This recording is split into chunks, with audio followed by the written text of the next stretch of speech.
प्रिय दर्शकों, नमस्कार। आज मैं आपको बताऊंगा कि आप अपनी जन्म तारीख से यह कैसे जान सकते हैं कि आपका विवाह किस वर्ष में होने वाला है। इससे जुड़ी एक वीडियो मैं आपको पूर्व में भी दे चुका हूँ।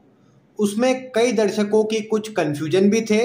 आज मैं उन्हें भी दूर करूंगा और आपको बहुत ही आसानी से यह बताऊंगा कि आप स्वयं कैसे जान पाएंगे कि आपका विवाह किस वर्ष में होने वाला है। अब आइए बिना विलंब किए मैं आपको वो तरीका बताता हूँ जिससे आप यह जानेंगे कि आपका विवाह कब होगा। सबसे पहले इसके लिए जो आवश्यक है वह है आपकी जन्म की तारीख और जन्म का महीना। जो आपका जन्म का साल है उसके यहाँ पर मायने नहीं है। इस विधि में उसका उपयोग नहीं होगा। आप क्या कीजिए, एक कॉपी और पेन लेकर के बैठ जाइए और सबसे पहले एक स्थान पर आपकी जन्म की तारीख और जन्म का महीना लिख दीजिए। अब आप क्या करें कि आपकी जन्म तारीख जो भी हो उसमें जो अंक आए हैं उन्हें आपस में जोड़िए। जैसे यहाँ मैंने जो उदाहरण के लिए जन्म की तारीख ली है वह है 29 दिसंबर।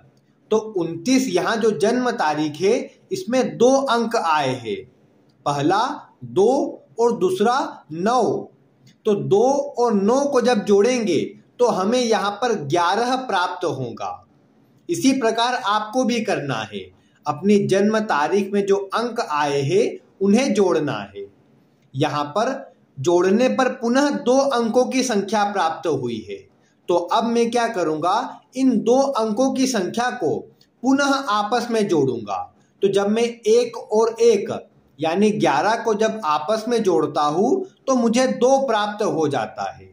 इसी प्रकार आपको भी अपनी जन्म तारीख को जोड़कर सिंगल संख्या में ले आना है और उस सिंगल संख्या को एक तरफ लिख देना है।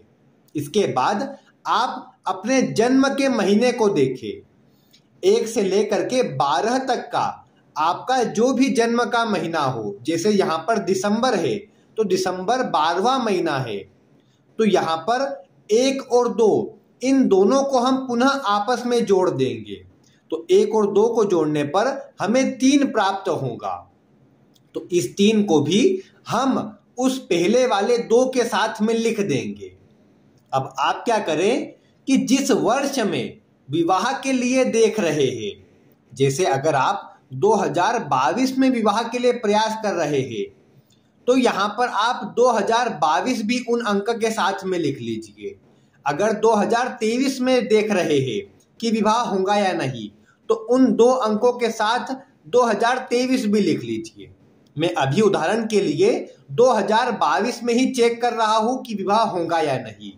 तो मैं क्या करूँगा कि 2, 3 और उसके साथ में 2022 को भी मैं जोड़ दूंगा। तो जब मैं यहाँ पर 2 को 3 में जोड़ता हूँ तो मुझे 5 प्राप्त होता है और जब इस 5 को 2022 में जोड़ता हूँ तो मुझे 2027 प्राप्त होता है।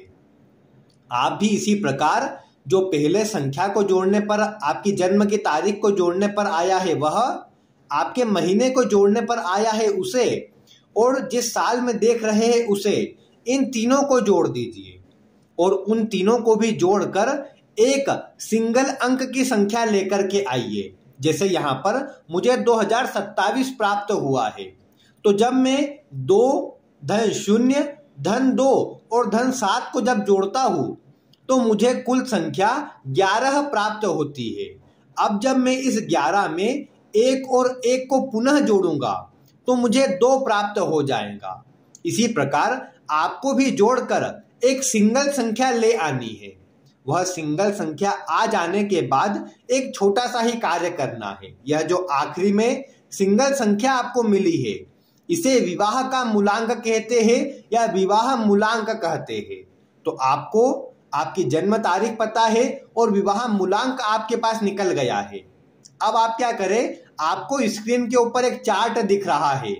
यहाँ पर एक और आपकी जन्म की तारीख लिखी है और इस जन्म तारीख के सामने विवाह किस किस नंबर आने पर हो सकता है वह लिखा है।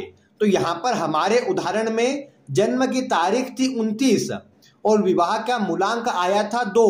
तो यहाँ पर देखिए कि 29 तारीख के सामने 2 का अंक लिखा हुआ है। इसी प्रकार आप भी देखिए कि आपकी जन्म तारीख के सामने जो अंक आपका अंतिम में आया है वह वहां पर लिखा हुआ है या नहीं। अगर वहां पर लिखा हुआ है यानी उस वर्ष में विवाह हो सकता है, आपको प्रयास करने चाहिए। और अगर उस वर्ष में नहीं आता है तो आप आगे के वर्षों में चेक कर सकते हैं, जिससे आपको सटीक पता चल जाएगा कि किस वर्ष में आपका विवाह होने वाला है। तो इसीलिए आप इसका लाभ उठाइए और आपका परिणाम क्या निकला वीडियो में कमेंट करके अवश्य बताइए। और चैनल पर नए हो तो सब्सक्राइब करने के साथ ही पास में आने वाले बेल आइकन को दबाएं, जिससे आपको ऐसी ही रोचक वीडियो आगे भी मिलती रहे। आज की वीडियो में बस इतना ही। वीडियो देखने के लिए आपका बहुत बहुत धन्यवाद।